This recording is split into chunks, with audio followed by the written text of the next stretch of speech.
दर्शक बंधु आज मु आपन कहबी नारी माने केउ विश्वास पुरुष मान भल पाई बसंती कौन रही सब तार कारण एवं गुण।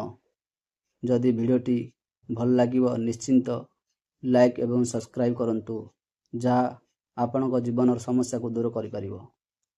प्रथम कथा हेउची नारीर हृदय बहुत कोमल। तांको मनरे भावनार गभीरता थाए। से हसी पारंती, राग करि पारंती, अभिमान करि पारंती, किंतु तांको हृदयर भितरे थिबा भावना को से सब बेले सहजरे प्रकाश करि पारंती नाही। नारी हठात प्रत्येक कथा को विश्वास करि नियंती, किंतु जेतेबेले कहार कथारे से निजर मनुष्यर स्नेह अनुभव करती, जेतेबेले तांको लागे एही मनुष्यटी मते बुझुची, सेतेबेले सेही विश्वास धीरे धीरे तांको हृदय रे जागा करिनिए। कारण नारी पाई प्रेम केवल किछि मिठा कथा नुहे। प्रेम होचे एक अनुभव। केही तांको कथा को मन देई सुनिबा, तांको निरवता को बुझिबा, तांको दुखरे पाखरे ठिया हेबा, ए सबु तांको पाई अत्यंत बड़ कथा। आपण केबे भाबिछंती कि जणे नारी काहेकि छोट छोट कथा को मने रखंती?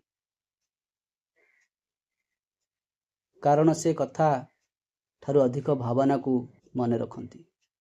आपण केबे तांको कहिथिबा एक छोट मिठा कथा, तांको पाई करिथिबा एक छोट साहाय्य, तांको दुख समय रे देइथिबा एक आश्वासना, एसबु तांको मनरे बहुत दिन पर्यंत रही पारे।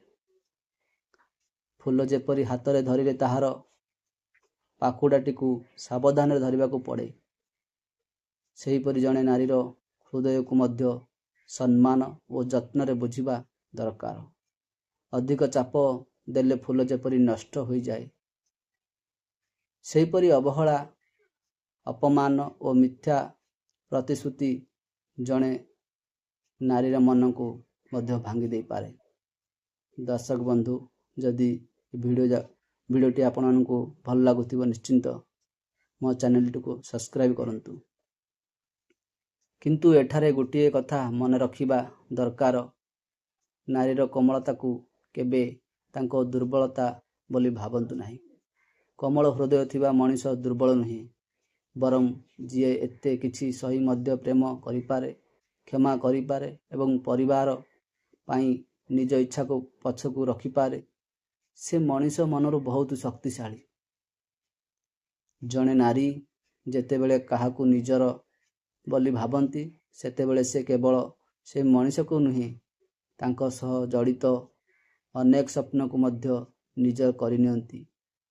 से भविष्यत विषय भावंती, घर विषय भावंती, सुख दुख रे सांगरे रहिबार स्वप्न देखंती। सेतिपाई तांको सह मिठा कथा कहिबा ठारू अधिक जरूरी होउची से कथा को निज व्यवहार प्रमाण करिबा। केवल मु तुमको भल पाए कहिदेले प्रेम प्रमाण होए नाही।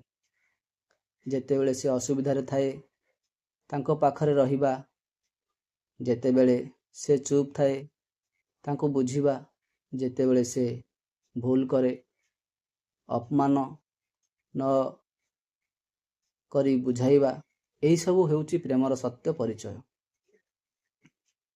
आउ एक कथा, नारी को खुशी करिबा पाई सब बेले बड़ बड़ उपहार दरकार नाही।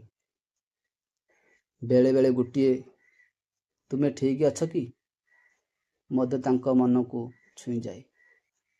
गुटिए मु अछि चिंता करनी, तांको मनर अनेक भय को दूर करि पारे। कारण नारी सब बेले धन खोजंती नाही, सब बेले बड़ बड़ कथा मध्य चाहती नाही। अनेक समय रे से खोजंती निरापत्ता, सम्मान, विश्वास हो निजर मनुष्यर सत्य स्नेह। तेणु जदि आपणको जीवन रे जणे नारी अछंती जे आपणको निजर बोली भावंती, तांको हृदय सह खेलंतु नाही, तांको विश्वास को भांगंतु नाही। कारण भांगी जाइथिबा विश्वास को पुणी गढ़िबा बहुत कष्टकर। प्रेमर सबुठारु ସୁନ୍ଦର ରୂପ ହେଉଛି ଦୁଇ ଜଣ ମଣିଷ ପରସ୍ପରର ମନକୁ ବୁଝିବା, ଜଣେ ନାରୀର କୋମଳ ହୃଦୟକୁ ସମ୍ମାନ ଦେବା ଏବଂ ତାଙ୍କୁ ନିଜ ଜୀବନର ଏକ ସମାନ ସାଥୀ ଭାବେ ଗ୍ରହଣ କରିବା। ଏଠାରେ ଦର୍ଶକ ବନ୍ଧୁ ମନେ ରଖନ୍ତୁ, ଫୁଲକୁ ଛିଣ୍ଡି ତାହାର ସୁନ୍ଦରତା ଉପଭୋଗ କରାଯାଏ ନାହିଁ, ତାହାକୁ ଯତ୍ନରେ ରଖିଲେ ହିଁ ତାର ସୌନ୍ଦର୍ଯ୍ୟ ଦୀର୍ଘ ଦିନ ରହିଥାଏ। ସେହିପରି ଜଣେ ନାରୀର ହୃଦୟକୁ ଜିତିବାର ରାସ୍ତା ଚତୁରାଇ ନୁହେଁ, ସତ୍ୟତା ତାଙ୍କୁ ବଶ କରିବା ନୁହେଁ, ତାଙ୍କୁ ବୁଝିବା, ତାଙ୍କ ଦୁର୍ବଳତା ଖୋଜିବା ନୁହେଁ, ତାଙ୍କ ଭାବନାକୁ ସମ୍ମାନ କରିବା। କାରଣ ଯେଉଁ ହୃଦୟ ଫୁଲ ପରି କୋମଳ, ସେହି ହୃଦୟ ଯଦି ସତ୍ୟ ପ୍ରେମ ପାଇଯାଏ, ତେବେ ସେହି ପ୍ରେମ ଜୀବନକୁ ଏକ ସୁନ୍ଦର ଅନୁଭବରେ ପରିଣତ କରିପାରେ। ତେଣୁ ପ୍ରେମ କରନ୍ତୁ, କିନ୍ତୁ ସତ୍ୟରେ, ସମ୍ମାନ କରନ୍ତୁ କିନ୍ତୁ ହୃଦୟରୁ। ଆଉ ଯିଏ ଆପଣଙ୍କୁ ନିଜର ବୋଲି ବିଶ୍ୱାସ କରିଛି, ତାଙ୍କ ବିଶ୍ୱାସକୁ ସାରା ଜୀବନ ନିଜର ସବୁଠାରୁ ବଡ଼ ଦାୟିତ୍ୱ ଭାବେ ରଖନ୍ତୁ। ଦର୍ଶକ ବନ୍ଧୁ, ମୁଁ ଯେଉଁ କାରଣ ଗୁଡ଼ିକ ଏହି ଭିଡ଼ିଓ ମାଧ୍ୟମରେ ଆପଣମାନଙ୍କୁ କହିଲି, ଯଦି ଏ ଭିଡ଼ିଓଟି ଭଲ ଲାଗିଥିବ ନିଶ୍ଚିନ୍ତ ଆପଣମାନଙ୍କୁ ଅନୁରୋଧ ରହିଲା ମୋ ଚ୍ୟାନେଲଟିକୁ ସବସ୍କ୍ରାଇବ୍ କରିବେ। ଧନ୍ୟବାଦ।